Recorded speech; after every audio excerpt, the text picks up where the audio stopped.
of Halloween, I thought that this story time that I would share with you a spooky Halloween story, depending on what you believe in. Hey guys, welcome back to Live, Love, Life, and Travel. This is your girl Shamika, and if you're new here, welcome. Just to let you know, I do usually upload on the daily and upload my travel videos every Monday through Thursday and my free talk videos throughout the weekend. So if you're interested, please hit that subscribe button. So I'm going to share with you my sleep paralysis story.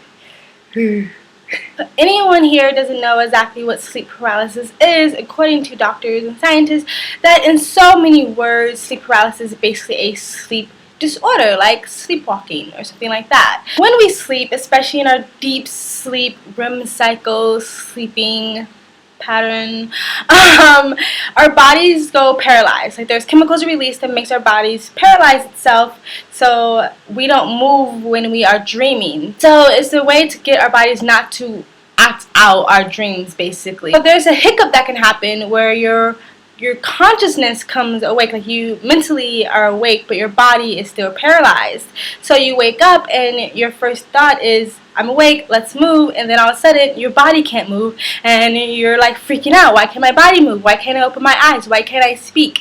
So you start to get really scared and freaked out about it, and because of that you start to have sort of a panic attack, an anxiety attack, and you start to breathe heavily. And because of that reason, there's a lot of people who have sleep paralysis says that they feel like a heaviness on their chest, they feel like they can't breathe, they feel like they're being suffocated. Well, according to doctors, that is where that is coming from, that you're sort of having a panic attack, an anxiety attack, because your mind is awake but your body is still sleeping, and you're not conscious of that, you're not aware of that, you don't realize that's what's going on. And because you're starting to freak out, you start to imagine bad things starting to happen to you. You start to imagine that bad entities are around you, that something bad and evil is after you and after to get you, because you're already in that really negative mind space. So you start to hallucinate things. And yeah, that's kind of what sleep paralysis in so many words is. This happens, most doctors will tell you, just give yourself a couple of minutes, calm down, relax your breathing, and eventually your body will wake up and everything will go back to normal. You can open your eyes and everything is peachy clean. Before I get to my opinion about sleep paralysis, I would like to share my sleep paralysis story with you guys. My sleep paralysis started when I was about 11 or 12 years old. It wasn't as intense when I was that young, and got more intense and more fucking terrifying the older that I got. When I was younger, it was more like the traditional symptoms of I can't breathe. I didn't feel like an evil presence or something sitting on my chest or something after me. Not when I was younger. It was more like I just couldn't breathe. I would wake up, my mind would wake up, then all of a sudden my body couldn't move, I couldn't open my eyes, and I couldn't scream or speak or make any noise, and I would start to freak out, and I can slowly feel my breath being taken out of me, being suffocated, being strangled. I felt like I was drowning a lot of the time, and I would try to move and I would try to scream, and you freak out. Sleep paralysis is one of like the scariest things that I've ever been through, and most people who have it say it's terrifying, because you believe with all your mind and all your heart that this is real, and you feel like you are dying and there's nothing you can do about it. Like someone strapped you down to a bed or something and started like waterboarding you, and there's nothing you can do about it, and you're about to die. What would usually happen is I would relax, kind of, and me relaxing would usually be me just kind of giving up, because I can't breathe, there's nothing to do about it, just fine. And then that's when I would start breathing.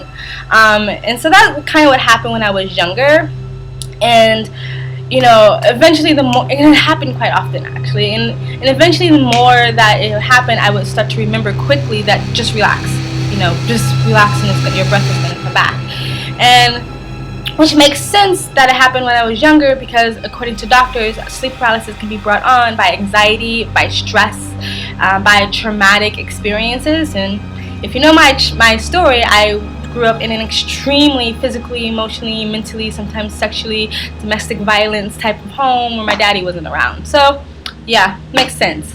Then as I got older, the sleep paralysis was still as frequent, and maybe even more frequent, and fucking even more scary. And it started getting really scary right around the time I became a born again Christian and started going to church, and that was sort of my really ultra religious phase. So yeah. And if you want to like look on the spiritual side of sleep paralysis, that would kind of make sense. So that's when it started getting like terrifying, like really, really scary. And it's the same traditional symptoms where I would feel like I couldn't breathe, that I was suffocating, that my breath was being taken out of me, but it was sort of magnified by all these other things. Like I would feel like this really like evil entity or this evil presence creeping up on me out of the shadows, and it was always usually the same thing. And like I said, if anybody knows what sleep paralysis is, there's traditional symptoms, which to me feels very odd that a lot of people who have sleep paralysis all kind of experience the same thing, which if it was just a scientific thing, it seemed like it would be more personalized to the individual. But I had the traditional haggard woman. So the haggard woman is usually like people just describe her as an old, decrepit looking woman, like a witch or something like that, or a banshee, or just an old woman. And so in the same traditional style, she would, and I say traditional because it's like I said, there's like very similar things that people experience through their sleep paralysis.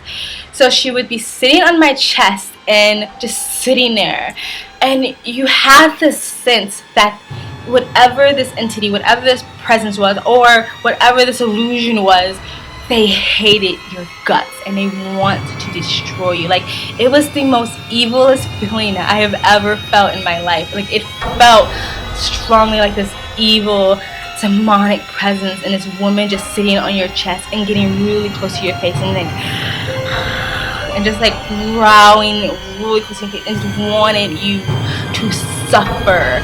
And sometimes this woman would even scream like just in my face and just like let out this really loud banshee like scream just in my face, and me just like, I know my eyes are closed but I can see the haggard woman on my chest, and of course I can't breathe and I'm suffocating and I slowly feel my breath being drawn out of me, and sometimes my arms would feel like they're being pinned down, and I would just, it's fucking scary, right? Like, it's really scary. And other times I would feel other entities, but I don't know what like more like shadow people, like just dark, just evil entities just surrounding me, surrounding my bed, and just wanted me to suffer. Not necessarily kill me, just make me suffer. And so it's fucking scary. It's like, and then for a while, when I was a kid, I started to learn how to like just relax. But then when all that stuff started adding onto it, and I guess also be added on the new religion, the new Christian life I was living, I believed in more of like demons and monsters and stuff like that. So I, for a while, forgot to just breathe, and I would just sit there and just suffer through this. And eventually you do wake up. Eventually it does go away, and when you wake up, you are just terrified to go back to sleep. And it started happening so much where I didn't even want to go to sleep, because it was almost like just a regular occurrence. Even when I would just take naps, like I remember I was sleeping in my mom's car, in the back seat, my godmom's car, and it happened in the back of her car. And I expressed my concern to her, and she was just like, yeah, it's a demonic attack, blah, blah, blah, blah. Now, I'm older now, and I'm not religious anymore, so I have a different point of view than that. So, yeah. And then I went to a different church in California, and I started, my old churches back in Detroit, we weren't really allowed to talk about supernatural stuff like that. Like, it was just seen as like, just don't talk about that, like just stick to the Bible stuff, like we don't want to hear about that stuff. And so I wasn't able to really express myself to anybody besides my godmom. And so when I went to California, I went to a different church that was more open, a little bit more open-minded, a little bit more new agey and stuff like that. And so I started expressing myself to more people about my sleep paralysis, and lo and behold, like everybody was like, oh, that happens to me all the time. My pastor even talked about his, and it wasn't they didn't necessarily think it was like a demonic attack, but other things. And they were just like, okay, well, if it happens to you again, just start praying. Just say, like, Jesus Christ, and just start praying. And the one thing I was taught that still linger with me after I left the church was like, just remember, like, you have authority over everything. Like, you have the power. Like, that whatever you're feeling cannot hurt you. They cannot do anything to you. So when you feel that fear, just remember that you have authority. And if it helps, just say, like, Jesus Christ, Jesus, Jesus, Jesus. After that, every time it would happen, that's what I would do. I would start to pray. I would start to say Jesus in my head because I couldn't speak. I would start to just be like, I have authority over you, rebuke you in Jesus' name, go back to hell, and stuff like that. And it was very religious talk. And not that I'm religious anymore, but I feel like it's also sort of the power of the mind, the power of belief and stuff like that. If I believed it strong enough that what I was saying was going to help, and I believed it strong enough that I have authority over whatever fear that I'm feeling, and that belief alone would, if whether saying Jesus or not helped, my belief in my belief that it would help, and my belief that I have authority over it made it work. Because every single time after that, every time I would go through sleep paralysis, I would say Jesus. I would say in Jesus' name, I have authority, I have the power. I would pray, I would pull on God, and it would stop right away. Like, it would end right, like a blink of an eye. It would stop. Every entity would go away. I would wake up. I can breathe. And so so it kept happening after that. But after a while, like, it stopped being scary. And it takes a second. Like, it would happen for a second. I would be scared. But then I would actually just be annoyed. Like, ugh. Like, almost like you guys again. Like, you waking me up again. And it's going to be hard for me to go to sleep. And I got to work in the morning. It stopped being scary anymore, like, annoying. Because after that, I didn't have fear of it anymore. Because I felt like I have authority over this. Like, it can't scare me. And I learned how to just wake myself up. There was one instance that was like not like no other. This is still when I was very much in the church, and I was sleeping, and it felt like something took my soul, my entity, my energy, whatever, out of my body and started thrashing me against the wall. Like, tuck it, and then poof, poof, poof, like pushing me and shoving me up against the wall. And just, again, it wasn't this sense of I think something wants to kill me. It was always like a sense of I think this, whatever it is, whether it is just a hallucination or not, I felt like it just wanted me to be scared. It just really wanted to make me miserable, and it hated me. It knew it couldn't hurt me, but it knew it could scare the shit out of me.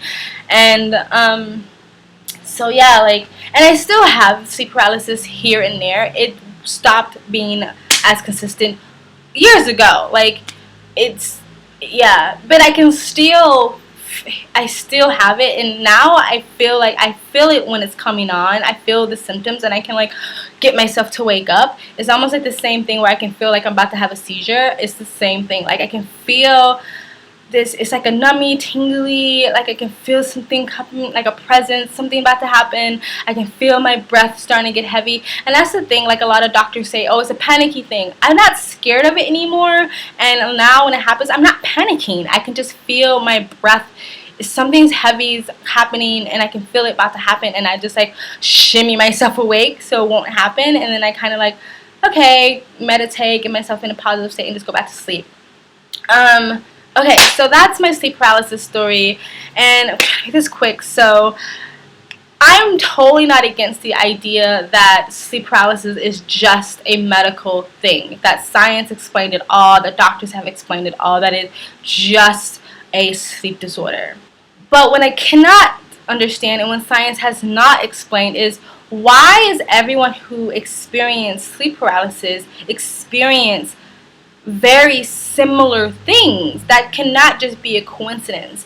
Even people who are completely atheists, who have no belief in anything spiritual or demonic, they don't believe in anything. They don't believe in Santa Claus, they don't believe in ghosts, they don't believe in heaven, they don't believe in hell, they don't believe in the devil. Why is it that they all still say the same thing, that it feels like a demonic or evil entity? It feels like a monster or demons or something like that. Like, why is it everybody saying the exact same thing? Why isn't these, if they're just purely hallucinations, why isn't they more personalized? We've all seen horror movies where the whole premises of the movie is that you experience your worst fear. So if someone's worst fears are like, why isn't someone seeing a giant spider, or why isn't people saying like I saw a monster clown, or why I saw my dead grandmother? Why is it always the same thing? That to me is weird. Science and medicine has not explained that away. Also, like, and it gets really more precise. The haggard woman. A lot of people experience the haggard woman. A lot of people experience the shadow people. And even more precise that I've never experienced, but a lot of people experience the tall shadowy man with the tall top hat. Why that is specific as fuck. Like, if that is just a hallucination, why is these specific things being carried out amongst the whole world?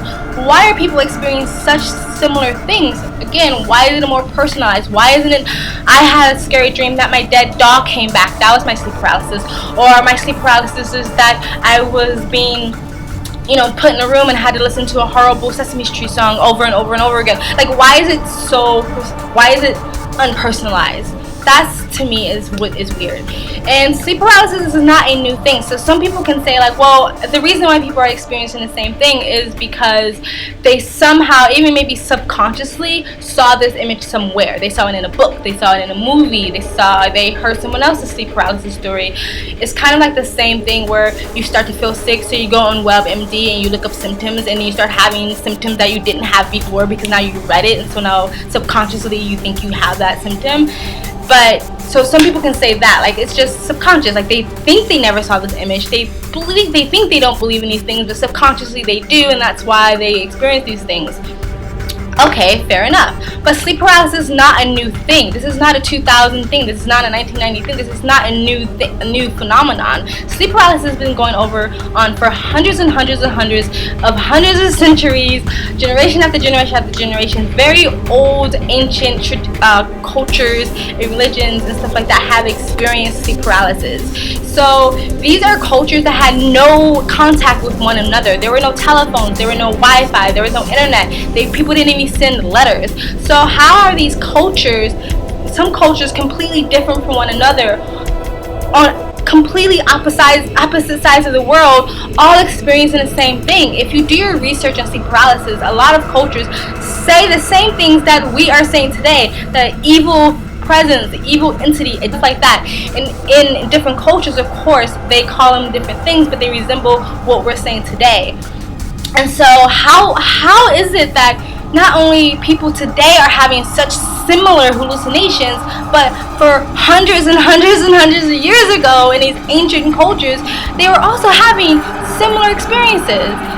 That's kind of odd, and science has not explained that away. And the fact that in most of these ancient cultures, none of them thought it was a science or medical thing. And you can say like, well, it's because they were ancient and they didn't have a lot of science, medicine.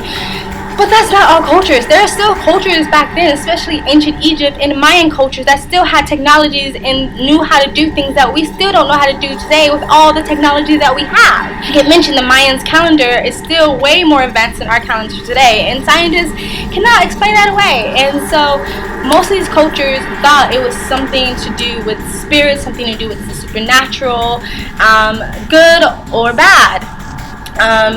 I don't know, I don't want to go too far into this, but if you study some people's theory on the pyramids and the Mayan pyramids and how that came to be, how do these people know how to build something so architecturally beautiful back then? What tools did they have? How did they have knowledge of this? Some people can say they had a little bit of help from someone of the outside world, where, whatever. I'm going a little bit too far out there, maybe for some people. In conclusion, I'm not saying I don't believe it's nothing medical or science. I'm just saying I don't believe science or medicine has explained everything away. And that point in particular, why are all our sleep paralysis stories so similar when we are completely individuals?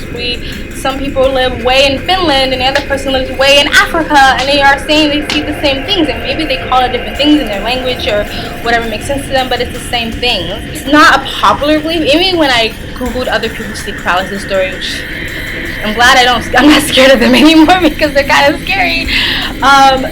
there were a few people that were saying that they think it's something more than science, and then a lot of people were saying like, no, it's just a sleep disorder. Even weirdly enough, a lot of new agey spiritual people was also saying no, it's just a sleep disorder. And I think that's because a lot of new agey spiritual people, even though they believe in astral projection and lucid dreaming and evil, like good entities and bad entities, and they believe in all these sort of supernatural, far out type of things, for some reason they all seem to come to accept the whole scientific and medical explanation of sleep paralysis. And I think that's because a lot of new agey spiritual people don't like to delve in the conversation of evil entities, or even like hell and devil and stuff like that, because they don't believe in that stuff. They don't believe that there is evil. They think that, you know, just like there's bad people and good people, that there's good entities and bad entities, but evil, like demons and stuff like that, they don't believe in those things. They kind of just believe in good and love and hope and peace and kumbaya, and which is fine. I don't believe in the devil either. I don't think there's a big scary red man with a pitchfork on the ground going ha ha ha, I'm gonna get you guys.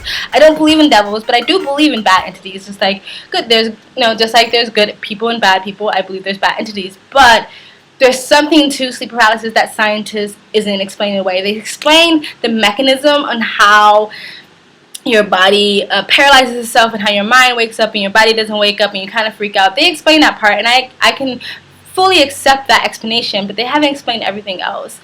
So until they explain everything else, I can't say that I think it's just science. And also, if you go a little bit further into some more research and people who believe that it's more things, you go like, well, why would this be happening to somebody? And some people believe that it's when people get more in tune with their spirituality, then that's when it can start to happen. And my sleep paralysis didn't amp up until I became a born again Christian. And now that I'm not a part of the church anymore, and I don't believe in organized religion, but I'm still a very spiritual person. So people can say like, oh, it's because when you start to tap into your spirituality. Some people might be like, well, I'm not spiritual at all, and I've experienced sleep paralysis.